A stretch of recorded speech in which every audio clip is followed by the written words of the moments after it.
నమస్కారం అండి.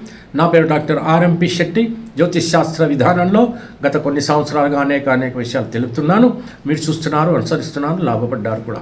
చాలా సంతోషంగా ఉంది.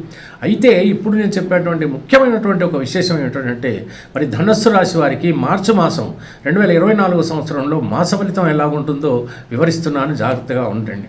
ఒక రకంగా నేను చెప్పాలంటే అన్ని శుభాలే, ఏ రకమైనటువంటి అశుభం మాత్రం నాకు కనపడటం లేదు. తప్పకుండా విందు వినోదాల్లో పాల్గొంటారు. ఏదైనా వివాహ ప్రయత్నాలు చేస్తే కనుక ఆ అవకాశాలు మెండుగా కనబడుతున్నాయి. తప్పకుండా వివాహాలు జరిగేటువంటి అవకాశాలు కనబడుతున్నాయి.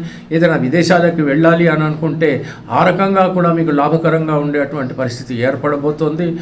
మరి ఏదైనా కొత్తగా వ్యాపారం చేయాలనుకున్నా, లేకపోతే ఉన్నటువంటి వ్యాపారాన్ని అభివృద్ధి చేసుకోవాలనుకున్నా, నూతన భాగస్వాములను కలుపుకోవాలనుకున్నా అద్భుతమైనటువంటి రీతిలో ఆ అరేంజ్మెంట్స్ కూడా జరుగుతాయి అనేటువంటి విషయం మీరు అర్థం చేసుకుంటే సరిపోతుంది. సంతోషంగా ముందుకు నడవండి, తప్పకుండా విజయాలని చేకూర్చుతారు.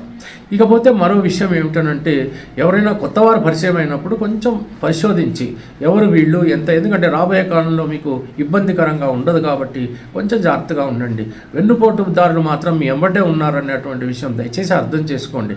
ఇవాళ బాగుంది, రేపు ఎలా ఉంటుందో మీకేం తెలుసు. అది మీకు చెప్పేటువంటి ఒక సూచన కాబట్టి దీన్ని దయచేసి జాగ్రత్తగా మీరు మైండ్లో పెట్టుకుని మీరు ఒక్కొక్క అడుగు మాత్రం ముందుకు వేయాల్సినటువంటి పరిస్థితి. ఇక దంపతుల మధ్యన సఖ్యత అనేటువంటి పెరుగుతుంది, ప్రేమాభిమానాలు పెరుగుతాయి. తప్పకుండా ఆనందంగా ఇల్లంతా గడిచిపోతుంది. గృహ వాతావరణం చాలా ఆహ్లాదకరంగా ఉంటుంది.